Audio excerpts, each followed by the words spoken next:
Hi, my name is Tammy Miller. In this video, we're going to learn to classify solvents as either polar or nonpolar. To classify a solvent as either polar or nonpolar, we first have to determine if the molecule itself is polar or nonpolar.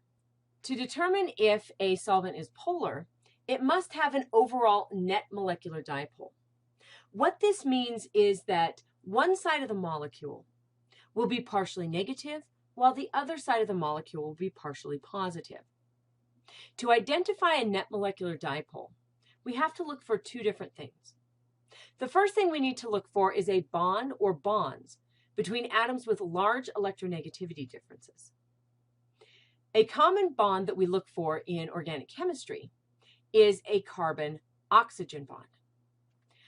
Oxygen has two lone pairs of electrons. This makes it more electronegative than the carbon. Because it's more electronegative, what it will do is it will pull the electrons toward itself, making it partially negative. The carbon, on the other hand, will allow those electrons to be pulled toward the oxygen. Since it doesn't have as much electron density, it will be classified as partially positive. This is considered a polar bond because of the large electronegativity difference. And typically what we do is we'll draw a little arrow and we'll cross it to make it look like a positive near the carbon. And this allows us to know that the carbon is a little bit positive while the oxygen is a little bit negative. The second thing we need to look for is an asymmetrical molecule overall. A common asymmetrical molecule is water.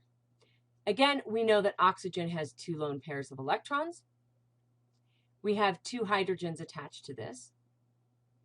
The oxygen is going to pull the electron density toward itself, making it partially negative, and making each of the hydrogens partially positive. When we look at this, there is an overall molecular dipole that pulls towards the oxygen. Because of this, water is indeed a polar molecule. To determine if a solvent is nonpolar, we need to look and make sure that there's no molecular dipole on the molecule. This means that there aren't electrons that are sitting more in one place than another place. To determine if a solvent is nonpolar, again, we look for two things. The first is we look for bonds that themselves are nonpolar. For instance, a carbon-carbon bond.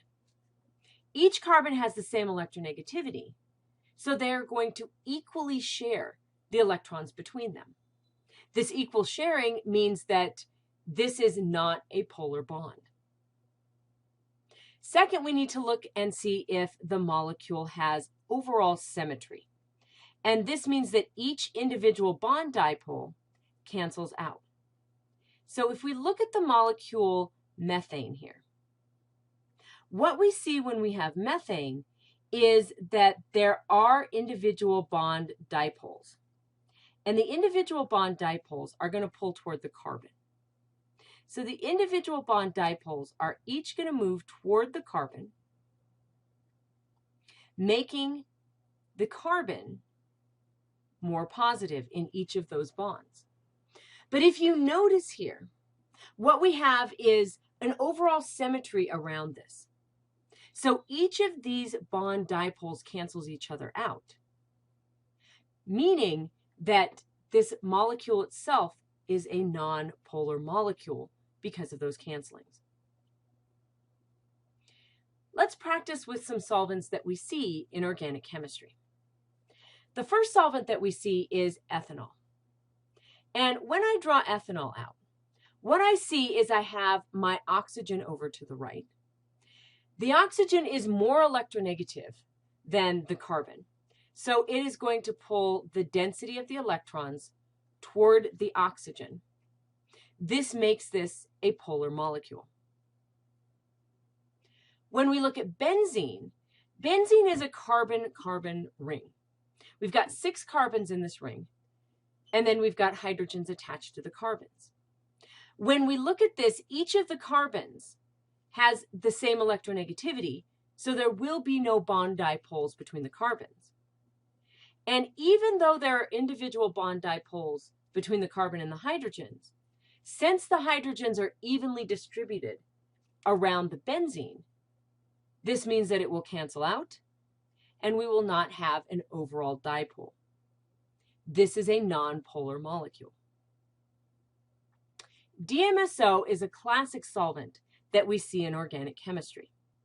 When we look at DMSO, we do see an overall polarity. The oxygen is going to pull the electron density toward itself, allowing this to be a polar molecule. The CH3 or methyl groups on the bottom will be partially positive, leaving us with an overall polarity.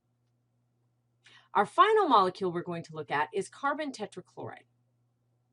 In carbon tetrachloride, we do have individual bond dipoles.